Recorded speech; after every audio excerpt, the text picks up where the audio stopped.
Amém?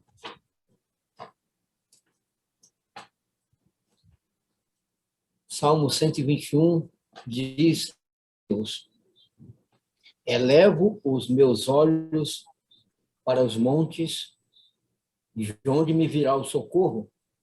Verso 2: o meu socorro vem do Senhor, que fez o céu e a terra. Amém? Oremos.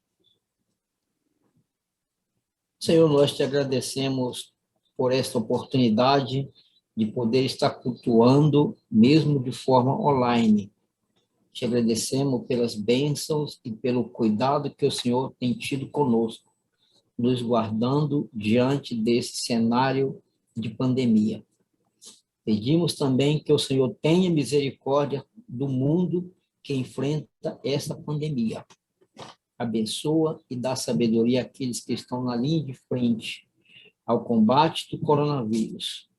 Peço a tua misericórdia, Senhor, por aqueles que estão internados, entubados, que o Senhor esteja perdoando, curando e salvando. Peço também por aqueles que perderam familiares, amigos, ou aqueles que perderam a renda financeira, que o Senhor esteja dando consolo e suprindo cada necessidade. Te pedimos, Senhor, pelos nossos governantes, que o Senhor dê sabedoria para que eles possam agir com entendimento e abençoe a vida de cada um. Pedimos pelo grupo de sucessão pastoral, para que o Senhor dê sabedoria nesse momento de sucessão pastoral e que tudo seja direcionado pelo Senhor. Amém? Amém. Podemos louvar ao Senhor. Amém, irmãos. Vocês estão me ouvindo? Vamos louvar ao Senhor. Vou dar início com louvor. Eu me rendo, Leonardo Gonçalves. Amém?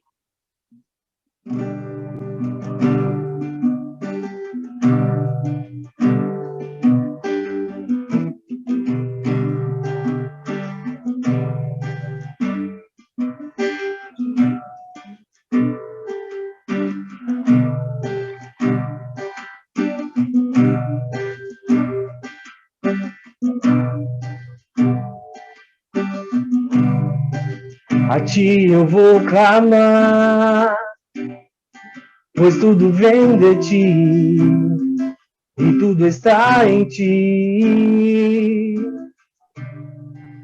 Por ti vou caminhar, tu és a direção, um sol a me guiar. Tudo pode passar, teu amor jamais me deixará. Sempre há de existir novo amanhã preparado para mim. A ti eu vou clamar, a ti eu vou clamar, pois tudo vem de ti e tudo está em ti. Por ti vou caminhar, tu és a direção, o sol a me guiar. Oh, oh, oh, tudo pode passar, teu amor jamais me deixará. Sempre há de existir novo amanhã preparado para mim, para mim. Eu me rendo aos teus pés, és tudo que eu preciso para viver. Eu me lanço aos teus braços, onde encontro meu refúgio.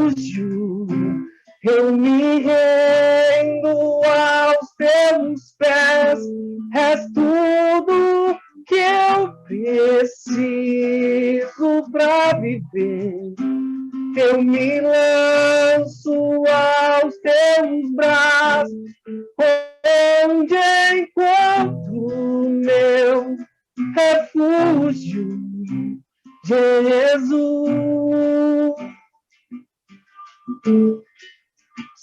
Eis-me aqui, Senhor, Jesus. Eis-me aqui, Senhor, eis-me aqui, Senhor, eu me rendo aos teus pés, és tudo que eu preciso para viver. Eu me lanço aos teus braços, onde encontro meu refúgio, Jesus.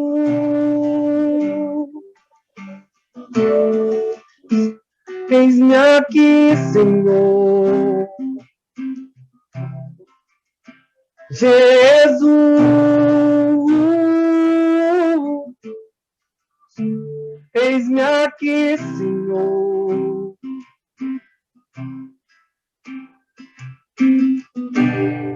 Que nós possamos se render aos pés do Senhor, né? E nesse próximo louvor estarei louvando o poderoso Deus. Que neste momento desse louvor, você que vai dizimar, que vai ofertar, que você possa, no final dessa transmissão, vai ter os dados bancários da igreja, que você possa fazer transferência eletrônica para a honra e glória do nosso Deus. Amém?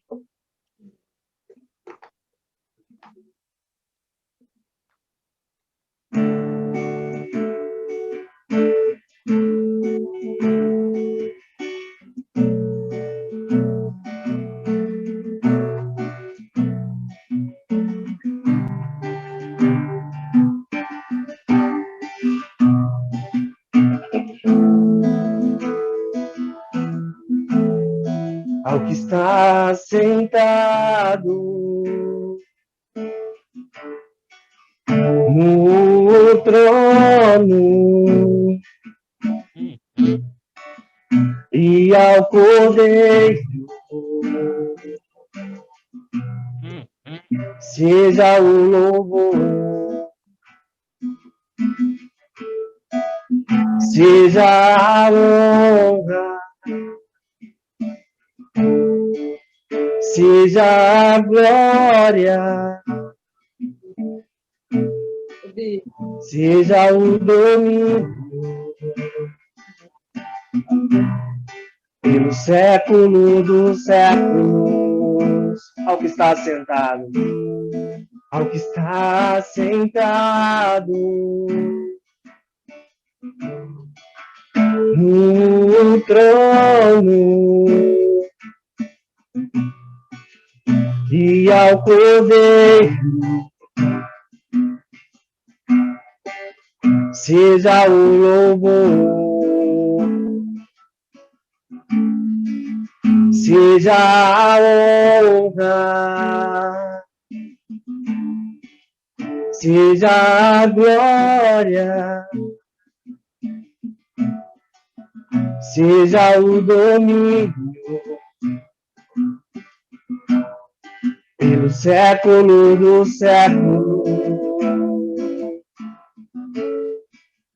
Poderoso Deus, poderoso Deus, poderoso Deus, minha alma anseia por ti. Poderoso Deus, poderoso Deus, poderoso Deus, minha alma anseia por ti. Quem já pisou? Quem já pisou no Santo dos Santos, em outro lugar. Não sabe viver, e onde estiver, clama pela glória, a glória de Deus. Quem já pisou? Quem já pisou no Santo dos Santos, em outro lugar, não sabe viver, e onde estiver, clama pela glória, a glória de Deus.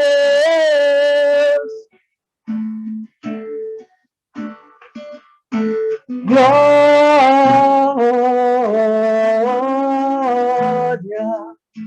glória,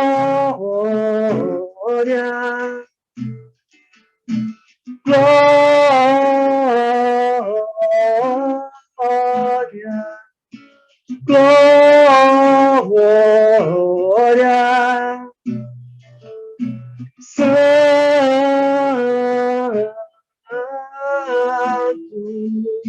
Santo,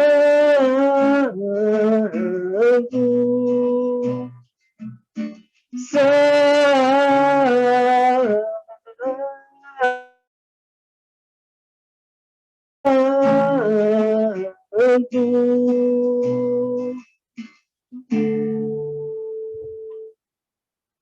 Amém, meus irmãos. Oremos ao Senhor, agradecendo, Senhor Deus, pelo dízimo, pelas ofertas que os irmãos vão fazer para a tua obra, Senhor Deus. Que o Senhor abençoe a cada um que está dizimando, a cada um que está ofertando. E que o Senhor derrame a bênção, Senhor Deus, nesse culto desta noite, Pai. Que o Senhor fale no coração de cada irmão, cada irmã que está nos assistindo. E aquele que não está nos assistindo, que o Senhor toque também, Senhor Deus, para que eles possam buscar a tua presença, Senhor Deus, neste momento, a cada dia difícil que estamos passando, Pai. Que em nome de Jesus, o Senhor fala conosco nesta noite. Eu passo a palavra ao pastor José, em nome de Jesus. Amém. Boa noite, meus irmãos. Boa noite. A voz está meio fanhosa, que está com uma alergia aqui. Acho que é rinite, todas as ites das ites. Então, fica assim mesmo, a voz meio estranha, tá bom? Então, por favor, abra sua Bíblia lá no Evangelho de Marcos, capítulo 1, a partir do versículo 1. Eu já não consigo enxergar todo mundo mais na tela, tá bom? Só enxergo 4 aqui, telas, e mais a minha tela que eu preciso enxergar para poder passar o slide aqui para os irmãos, tá? Deixei no slide porque quem tiver sem Bíblia aí, de repente, pode verificar a Bíblia aí. Marcos capítulo 1, Evangelho de Marcos capítulo 1, a partir do versículo 1.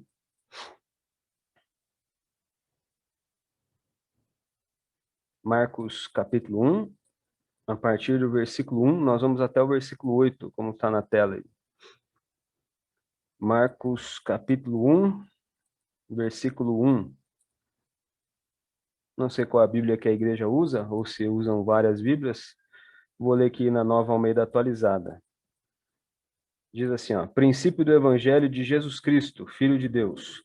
Como está escrito na profecia de Isaías, eis que envio o meu mensageiro adiante de você, o qual preparará o seu caminho. Voz do que clama no deserto, preparem o caminho do Senhor, endireitem as suas veredas.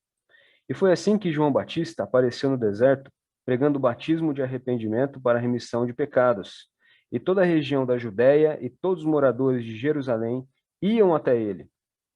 E confessando os seus pecados, eram batizados por ele no Rio Jordão.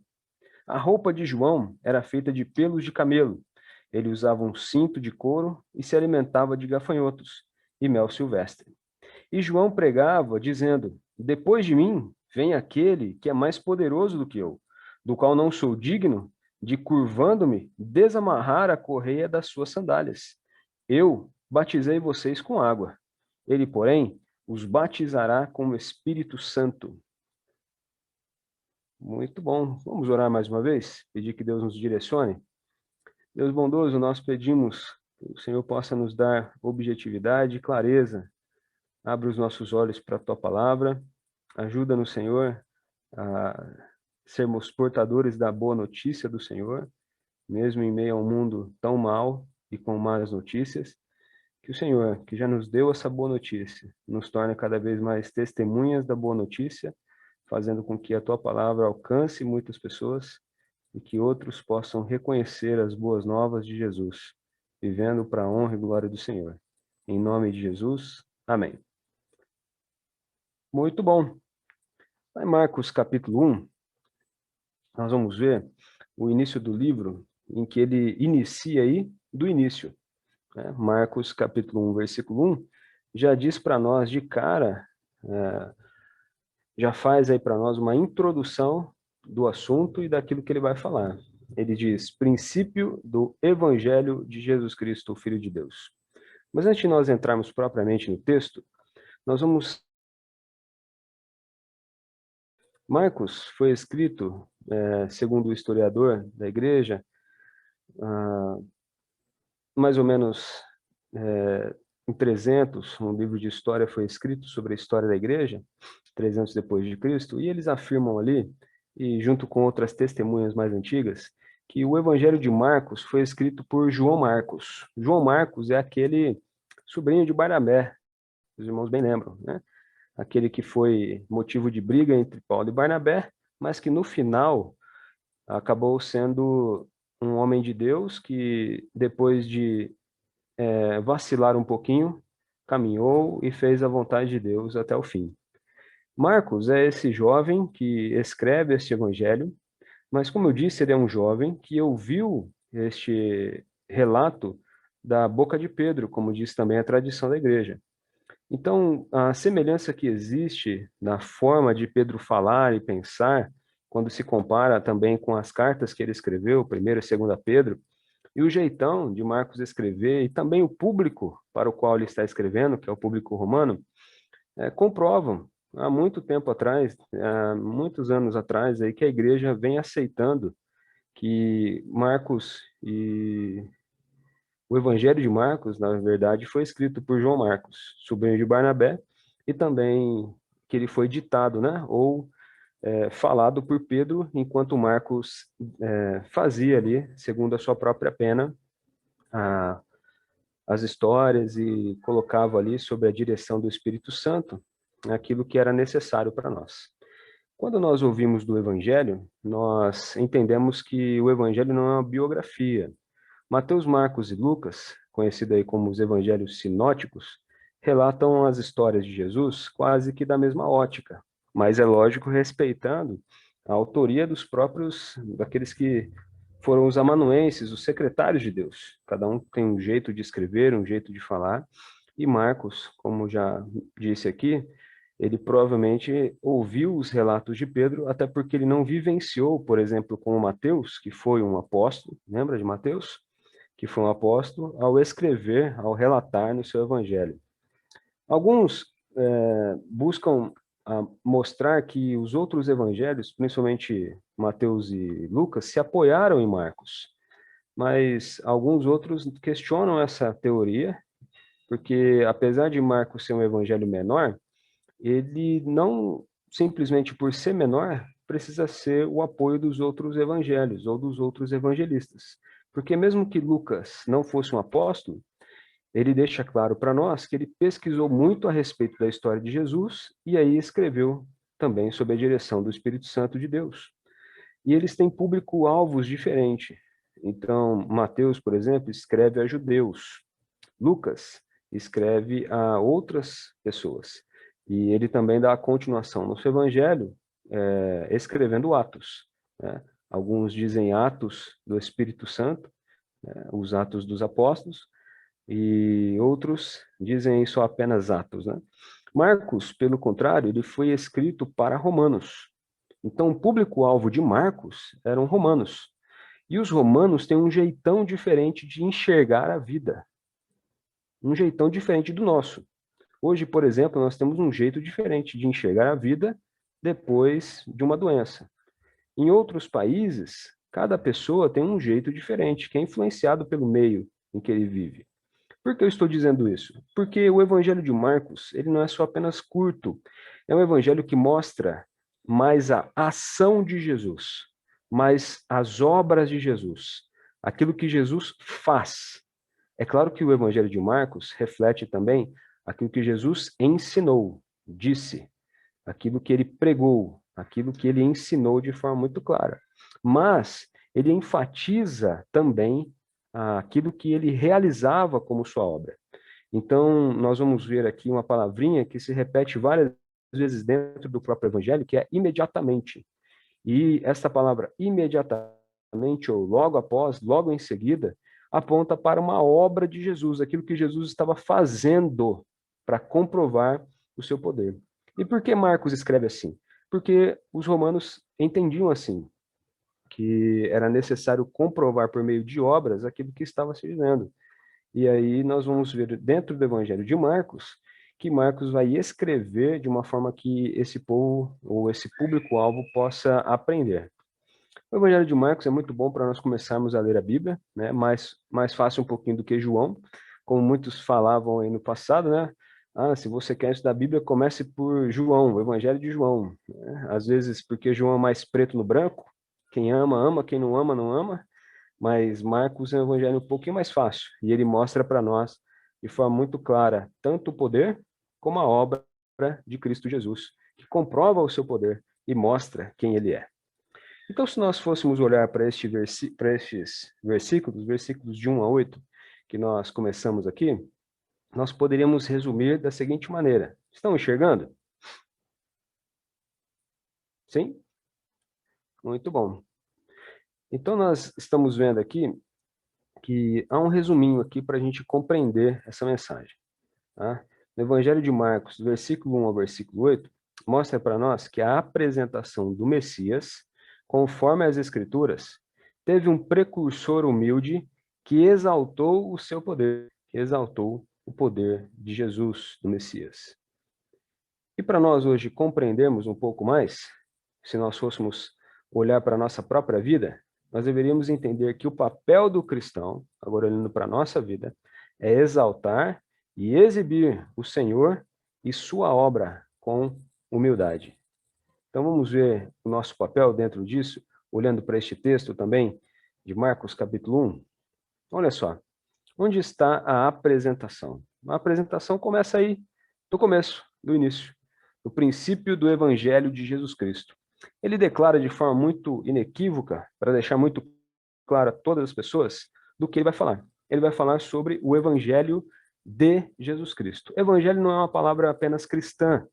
O Evangelho era uma palavra usada dentro daquele contexto romano, né, do contexto greco-romano, que falava sobre a boa notícia, boas novas.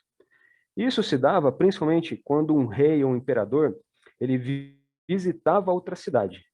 Quando ele visitava uma cidade, algumas pessoas, uma comitiva, ia à frente dele, ia arrumando as estradas, ia deixando tudo mais bonito até que ele fosse o imperador ou o rei naquela cidade ou naquela região. Ou seja, existia ali uma comitiva que preparava o caminho, tá?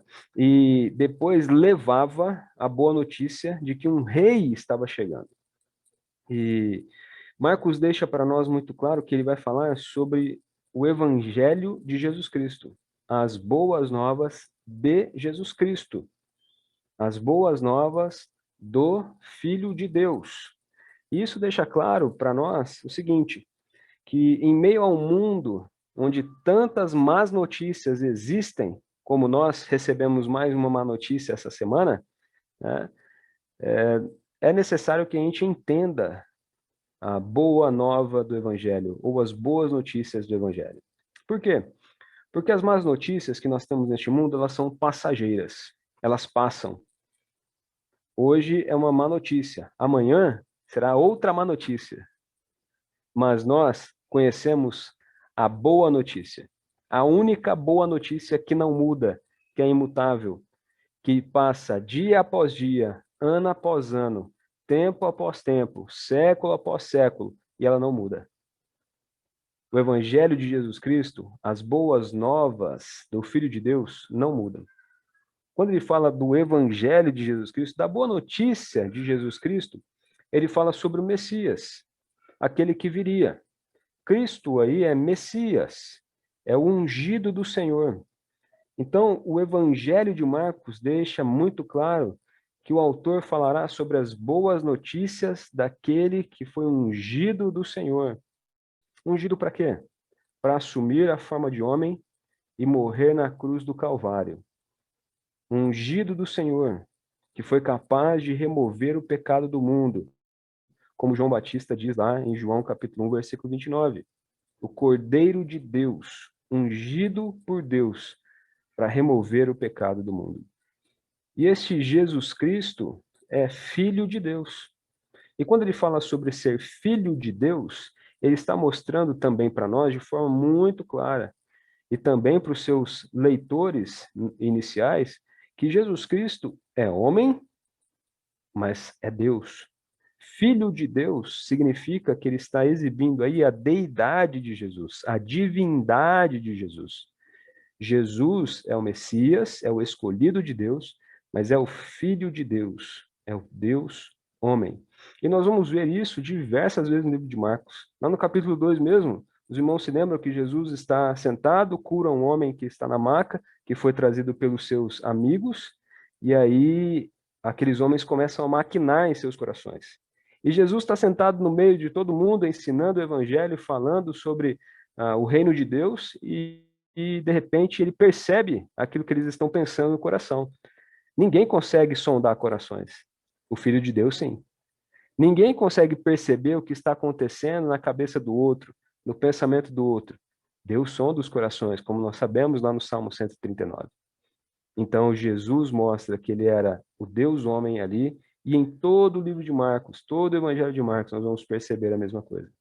Só que o mais importante aqui, né, neste versículo, da apresentação no início, é que fala que Jesus Cristo é essa boa notícia.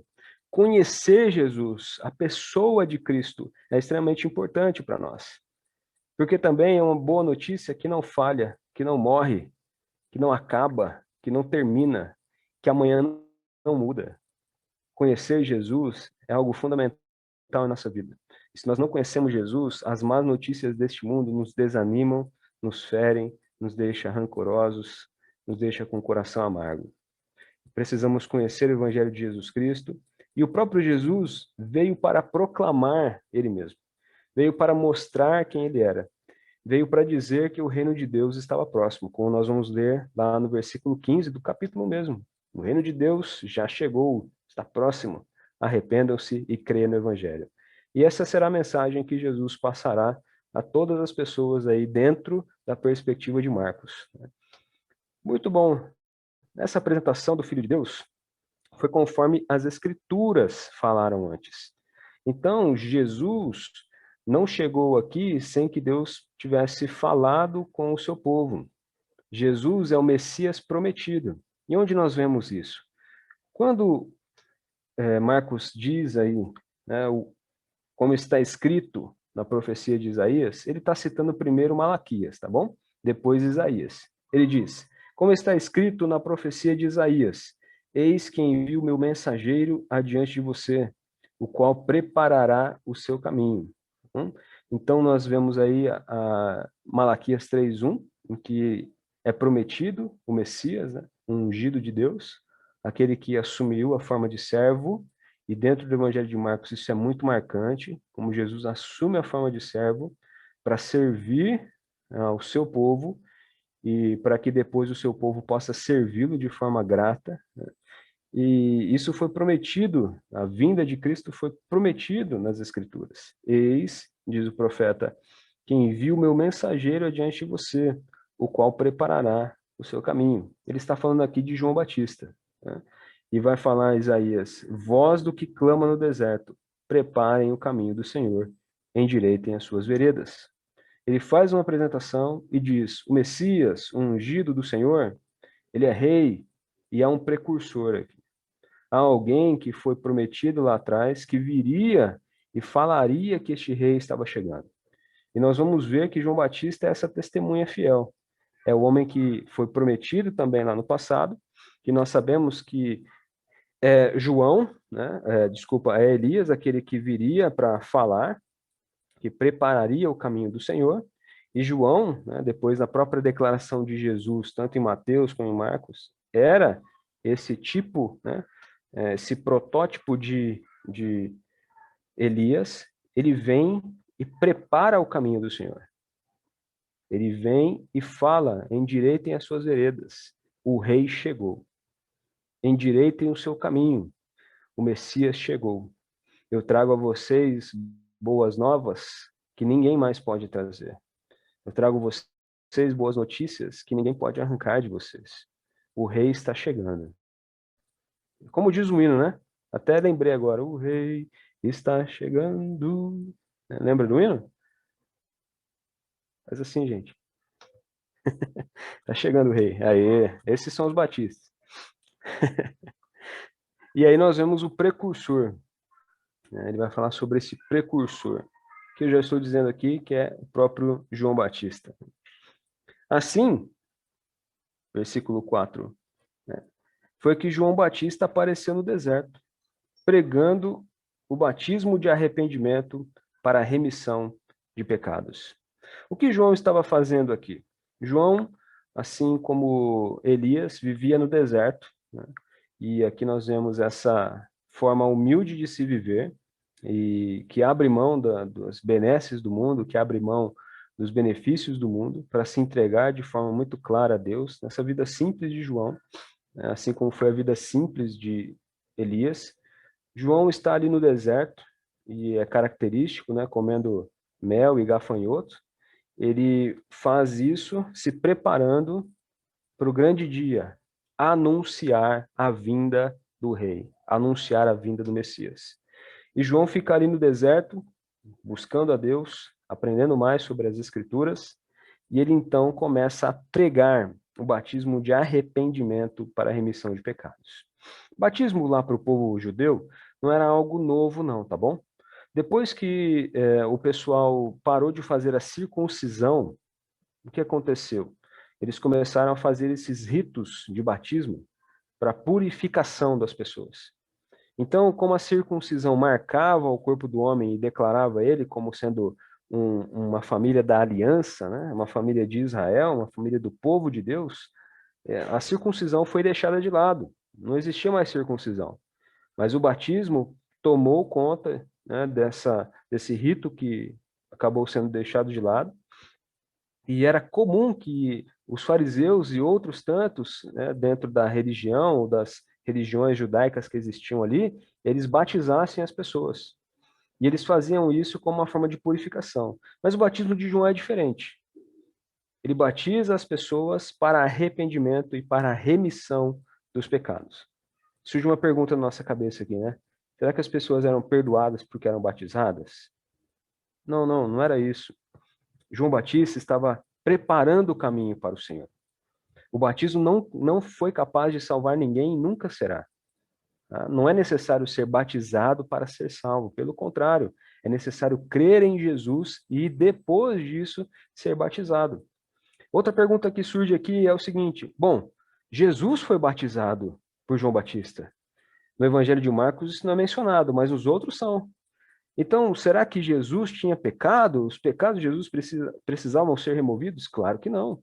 Jesus é Deus homem, plenamente homem e plenamente Deus. Mas ele nunca foi suscetível ao pecado. Jesus foi sim suscetível à tentação. E nós vamos ver na sequência do Evangelho, depois do versículo 8, que Jesus vai ser levado para o deserto para ser tentado. Mas tentação não é pecado. Então, o que João estava fazendo aqui? Era batizando essas pessoas, preparando o coração dessas pessoas para que elas pudessem conhecer Jesus. E nós vamos ver lá no versículo 8 que João deixa isso claro. Eu batizei vocês com água, mas vem aquele, depois de mim, que vai batizar vocês com o Espírito Santo. Nós vamos ver esse texto. Tá bom? Então, João estava batizando, estava anunciando a vinda do Messias, estava mostrando que o Messias estava chegando. Estava ali falando as boas novas do Evangelho, estava no início, ele era o precursor, preparando o caminho. Ele era aquele da comitiva, que arrumava as estradas, que arrumava a cidade, para que o rei chegasse e tudo estivesse pronto. Então é isso que João está fazendo aqui, quando nós vemos que ele está batizando para a remissão dos pecados. Versículo 5 diz o seguinte para nós: E toda a região da Judéia e todos os moradores de Jerusalém iam até ele, confessando. Nós vemos aqui onde o povo era batizado, no Rio Jordão, e nós vemos que muitas pessoas estavam ali olhando para o ministério de João. O ministério de João, apesar de ter sido curto, foi muito frutífero. Esse precursor do Filho de Deus, esse homem que preparou o caminho de Deus, ele trabalhou muito, de forma muito séria. Talvez ele não conseguisse ver os frutos do seu trabalho. E provavelmente não viu mesmo, porque foi decapitado. Mas certamente o seu trabalho funcionou. Ao preparar o caminho para o Messias, nós vamos ver dentro dos evangelhos que ele vê a obra do Messias crescendo e a obra dele, lembra da palavra dele? Diminuindo. E ele diz que o Senhor cresça e que eu diminua. João sabia o seu papel. João, como um cristão, sabia da sua responsabilidade. Ele tinha a responsabilidade de preparar o caminho do Senhor. E sabia que era o Senhor quem salvava as pessoas e não ele. O papel dele foi cumprido. Como um homem fiel, ele testemunhava para as pessoas que o rei estava chegando. E essa forma de viver é a mesma forma que Deus, a forma de viver de João é a forma de viver que Deus requer de nós. Uma forma simples, que sabe do seu papel neste mundo e que prepara este caminho para o Senhor. É claro que nós não vamos preparar o caminho para o rei, porque o rei já chegou e o reino de Deus já foi inaugurado. Nós não somos como João. Mas o nosso papel como cristão é deixar o caminho pronto para que o rei possa entrar no coração das pessoas e que as pessoas possam conhecer esse rei de forma muito vívida e clara, experimentando este rei, olhando para a nossa vida simples, mas que é uma vida que vive aquilo que prega, aquilo que confessa, e vendo isso, percebam que o rei pode também habitar, pode viver, pode salvar aquela pessoa que está nos ouvindo. Então esse papel de João é fundamental, extremamente importante. Este homem preparou o caminho para o rei. Nós não preparamos o caminho para o rei porque o rei já chegou. Mas podemos sim salvar pessoas vivendo o evangelho de Cristo e mostrando às pessoas que o rei pode habitar no coração delas, que o rei pode ser rei delas também. Nós não vamos batizar para a remissão dos pecados, mas vamos entregar essas pessoas para o rei, para que ao salvá-las, elas possam ser batizadas em uma igreja local, levando a sua vida a sério com Deus na igreja local, na igreja onde ela está. Tá bom? Então, nós estamos vendo aí o precursor ainda. Versículo 6, ele diz: a roupa de João era feita de pelos de camelo, semelhante à de Elias. Ele usava um cinto de couro e se alimentava de gafanhotos e mel silvestre. Uma vida simples, uma vida tranquila, que para a sua época era comum, era normal. E aquilo que João estava fazendo e vivendo era algo também simples, comum, normal. Muitas vezes, nós cristãos queremos as coisas de forma imediata, e elas não acontecem assim. Hoje eu acordei com uma crise meio de alergia, e quando eu era criança, eu lembro bem que minha mãe me dava Polaramine, né? Muitos irmãos tomavam Polaramine, então lá no postinho sempre dava Polaramine. E era legal porque o Polaramine fazia um efeito gostoso. A gente tomava o Polaramine, a alergia acabava, mas ia um sono bom. E a gente logo dormia. E hoje em dia a gente já sabe que o Polaramine não faz assim tão bem para o corpo, né? Não faz mesmo, como todos os remédios, né? Para virar um veneno basta modificar a dose, né? Então, eu tomei loratadina. Era 4:30 da manhã, e aí 6:30 da manhã que a loratadina foi fazer efeito. Que eu fui respirar bem, que eu fui permanecer bem, assim. E eu fiquei acordado, falei, nossa, que coisa, né? Não acordei porque eu quis, né? Mas estava bom. E aí, as coisas na nossa vida hoje são coisas de forma muito imediata. Aí, hoje eu fui lá, comprei o Polaramine e tomei e melhorei em 10 minutos. Para falar aqui com os irmãos. Mas O que a gente percebe hoje da vida, né? No decorrer da nossa vida, as más notícias ou as influências deste mundo, a forma que nós vivemos, ela não tem sido uma forma agradável, Senhor. Não é mais uma vida simples. Não é mais uma vida que se acomoda com aquilo que Deus nos dá. Não é mais uma vida satisfeita no Senhor, contente no Senhor. Não é mais uma vida que compreende a missão que o Senhor nos deu. João compreendia a sua missão. João vivia de forma simples, sim. E eu não estou ensinando aqui que você precisa viver no deserto com roupas de camelo e comendo mel silvestre. Não me entenda assim. Eu estou dizendo que a vida simples é uma vida muito mais fácil.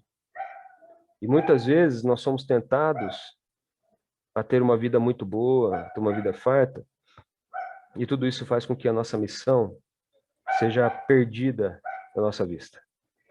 João não era assim. João foi um homem muito simples, que viveu a vida para o rei. Ele cumpriu o seu papel, ele cumpriu a sua missão. Ele fez com que a palavra de Deus chegasse àquelas pessoas. Ele foi o precursor do Senhor e foi fiel à palavra do Senhor. E ele vivia de uma maneira muito simples e satisfeita no Senhor. Ele não esperava muito deste mundo. Assim como nós não podemos esperar muito dos nossos governantes. Nós entendemos que o rei voltará. O rei continua governando. Que o rei é o único que pode nos dar esperança. E mesmo que a nossa vida seja muito simples aqui nesse mundo, e muito difícil ou dificultada pelos governos deste mundo, precisamos continuar vivendo de modo simples e para Ele, e para o Senhor. Bom? E João Batista mostra, e além de não perder a perspectiva da missão, que a vida dele servia para exaltar aquele que é poderoso, o Senhor poderoso. Olha só o versículo 7, o que ele diz para nós. E João pregava dizendo: depois de mim vem aquele que é mais poderoso do que eu, do qual não sou digno de, curvando-me, desamarrar as correias das suas sandálias.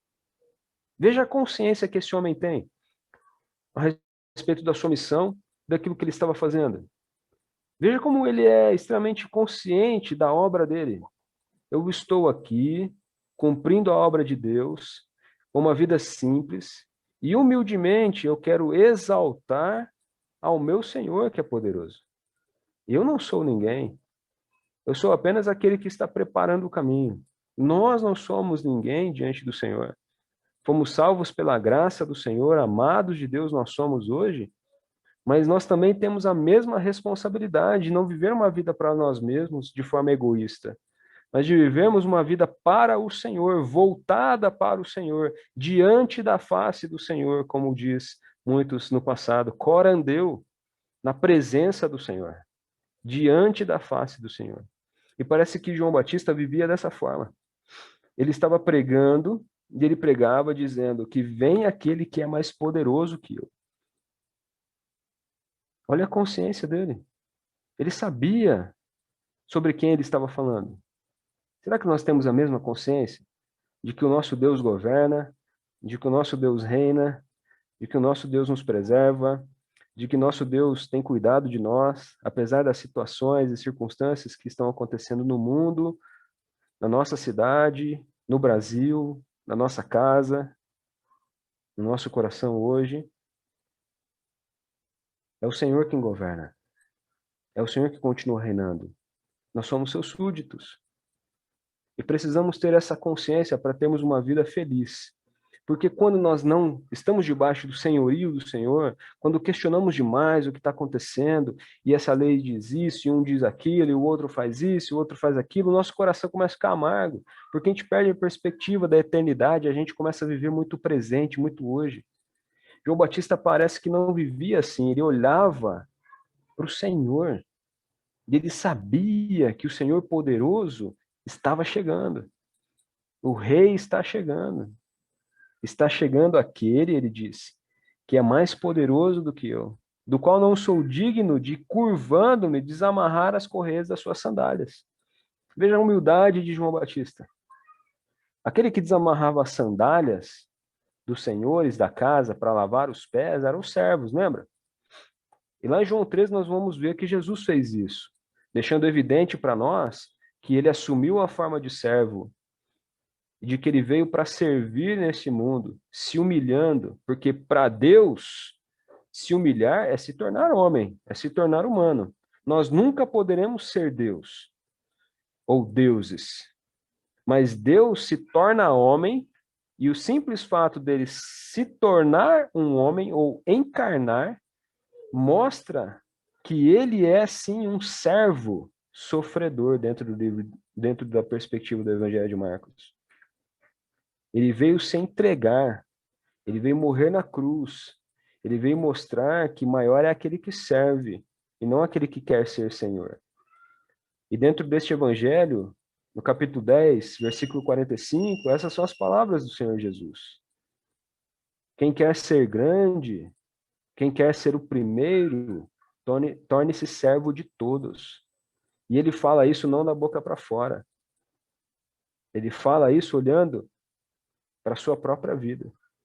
E nós vamos ver um exemplo, um modelo daquele que serviu também, entendendo que existia um Senhor poderoso e que não era ele mesmo. João Batista é um desses.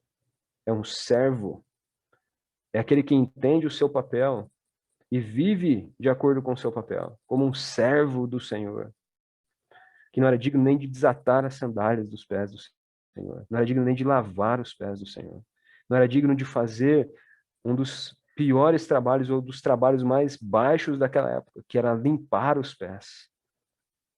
João Batista está dizendo de forma muito clara quem ele é. Eu sou simplesmente um servo do Senhor.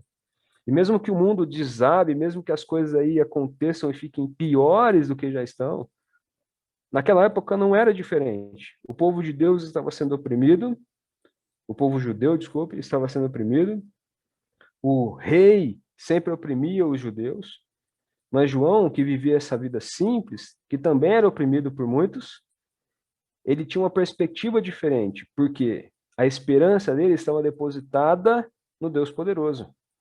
Ele veio para servir ao Deus poderoso e fez isso até o último dia em que a sua cabeça foi decapitada, foi retirada. E ele fez isso lá na prisão, continuou sendo um servo do Senhor, mas aqui, ao preparar o caminho do Senhor, nós vamos ver esse modelo de homem que também se reflete em Cristo Jesus, que não perde a sua perspectiva, que continua servindo ao Deus poderoso e que não desanima da sua vida nem por causa de uma doença. Ele continua servindo o Senhor. Há uma perspectiva maior. Há uma perspectiva de vida maior, da eternidade. O trabalho do Senhor não pode parar. Seja a igreja com pastor ou sem pastor, os irmãos são servos de Cristo e precisam entender isso. Não estou dizendo que a igreja precisa ficar sem pastor, tá bom? Que o rei continua sendo anunciado e precisa ser anunciado pelos irmãos da Igreja Batista Betel. Se os irmãos se compreendem como servos do Senhor, o trabalho não para, ele deve continuar. Eu quero estimulá-los a isso, a continuar. Não percam a perspectiva, não deixe as notícias desanimarem vocês, não deixe as pressões desse mundo acabarem com o ânimo, com a vida que a igreja precisa transmitir. Nós precisamos ser guerreiros assim como João Batista foi, que mesmo em meio à pressão, e os irmãos bem lembram, que ele era pressionado pela liderança religiosa da sua época. Mas ele continuou com o trabalho, ele continuou, até que ele foi decapitado. Então nós não podemos parar. Precisamos ter a perspectiva da eternidade. Precisamos compreender o nosso papel, de que somos servos, que devemos servir, e que mesmo que a nossa vida não esteja tão boa, esteja simples ou mais dificultada pelo esquema do mundo que nós estamos vivendo hoje, o trabalho de Deus não pode parar. Nós também não somos dignos de desatar as sandálias dos pés de Jesus. Mas o Senhor nos chama de irmãos, de amigos, de conservos. Então nós devemos continuar a servir o Senhor, a honrar o Senhor, a viver para o Senhor, a bendizer o nome do Senhor, a honrar o nosso Rei. a continuar falando sobre o nosso Rei, levando a boa notícia que as pessoas tanto precisam. Uma boa notícia que não falha, uma boa notícia que não acaba, ela não termina, ela não é movida pelas circunstâncias. E nós só fazemos isso quando ganhamos a perspectiva de quem nós somos diante do Senhor. Nessa noite eu quero que você compreenda, nós somos servos. Mas o texto continua, versículo 8, o último versículo aí. Ele diz, eu batizei vocês com água. Ele, porém, os batizará com o Espírito Santo. Veja mais uma vez a consciência deste homem. Ele está preparando o caminho do Senhor. É ele quem vai fazer com que as pessoas confessem seus pecados, mas ele coloca essas pessoas diante do Senhor Jesus. Ele diz, é o Senhor Jesus que vai transformar a vida de vocês, tornando vocês filhos de Deus e habitando dentro de vocês. E nós temos essa habitação do Espírito Santo hoje. Não estou aqui entrando de forma alguma naquele batismo do Espírito Santo pentecostal. Nós batistas não acreditamos nisso. Nós entendemos que uma vez que nós cremos em Jesus, o Senhor e Salvador das nossas vidas, o Espírito Santo de Deus passa a habitar em nós, como diz lá em Efésios 1:16 e 4:16. O Senhor passa a habitar em nós, selando a nossa vida, marcando a nossa vida como filhos de Deus. E nós não podemos retroceder. E o único que pode nos selar, nos batizar com o Espírito Santo é o Senhor Jesus. Então, João mostra a sua consciência, o trabalho que ele faz, e mostra um limite em meu trabalho. Eu posso proclamar Jesus, eu posso evangelizar, eu posso fazer discípulos, mas quem salva é o Senhor. Quem de fato transforma vidas é o Senhor. E isso mostra, de certa forma, também uma direção do nosso discipulado, da nossa mensagem, do nosso testemunho. O testemunho de João Batista é fiel porque ele não está falando da vida dele, ele está falando da vida de Jesus. O discipulado que João Batista está desenvolvendo com aquelas pessoas que estão lá sendo batizadas, lá no Rio Jordão, não é um discipulado em que a vida dele é evidenciada, não, é a vida de Jesus. É Jesus que Marcos está mostrando para nós, é o princípio do Evangelho de Jesus Cristo. Então, o nosso testemunho não pode ser baseado na forma que nós conhecemos Jesus, mas na forma que Jesus transformou a nossa vida.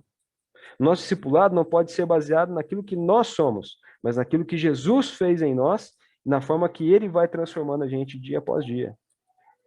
João entende esse limite e diz, eu cheguei até aqui, agora que o rei chegou, é ele quem vai transformar a vida de vocês. É ele quem vai mudar todas as coisas. Ele os batizará com o Espírito Santo. E vocês serão selados para o dia da redenção. Meus irmãos, que obra que nós temos. Neste mundo doente, não estou falando da doença, só estou usando ela no sentido figurado agora. Nesse mundo doente em que as pessoas não têm esperança, não têm boas notícias, nós somos portadores das boas notícias. Em outras palavras, nós somos portadores da cura para essas pessoas, da cura da alma e da vida para essas pessoas. Porque Deus não salva só a alma, Ele salva a vida das pessoas. Ele cuida das pessoas assim como Ele tem cuidado de nós. Então nós temos um remédio poderoso aqui que não é vacina. Não estou dizendo que a gente não vai tomar vacina, estou dizendo que é algo que transforma vidas. Não é uma cura imediata da carne, é uma cura imediata do ser. E nós podemos fazer isso. A igreja não pode parar. Por isso, essa noite, eu queria estimulá-los mais uma vez. Olhem para a vida de João Batista.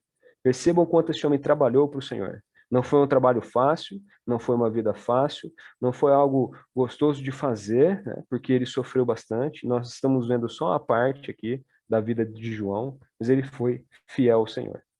Ele trabalhou para o Senhor. Ele viveu debaixo e submisso à vontade do Rei. De forma que nós também devemos viver. E nós somos os portadores das boas notícias, do remédio, para todas as pessoas, do antídoto necessário para que as pessoas tenham uma nova perspectiva. Porque a pior doença que nós podemos ter, ou a coisa que mata mesmo as pessoas, muito mais do que uma doença, chama-se pecado. E nós temos a chave para destruir o pecado, que é o Evangelho de Cristo. Quer conhecer a Jesus. Nós somos portadores dessa cura. E nós devemos levar o Evangelho de Jesus, assim como Marcos está trazendo a nós a consciência de que nós conhecemos o Messias, de que nós devemos tomar uma perspectiva de vida melhor lá na eternidade, não agora, aqui e agora. Nós podemos viver para o Senhor, levando essas boas novas, levando o Evangelho de Jesus com humildade, reconhecendo o nosso papel, reconhecendo que Ele é Rei, reconhecendo que o Senhor governa, reconhecendo que o Senhor não muda. E que mesmo em meio a tanta dificuldade, podemos sim ter esperança viva, esperança que não falha. Quando nós confiamos a nossa vida ao Senhor e quando mostramos às outras pessoas aquele que batiza com o Espírito Santo, que salva, que cura, que leva lá para a eternidade, para o céu. Nós somos portadores deste Evangelho. Nós, Igreja Batista Betel, precisamos entender que mesmo parados ou impedidos de ir à igreja, precisamos continuar vivendo o Evangelho e levando as boas novas às pessoas.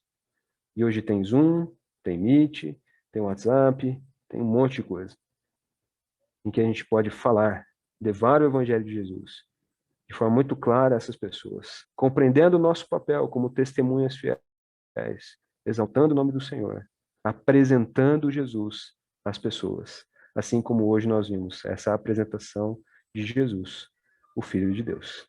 Amém? Amém. Amém.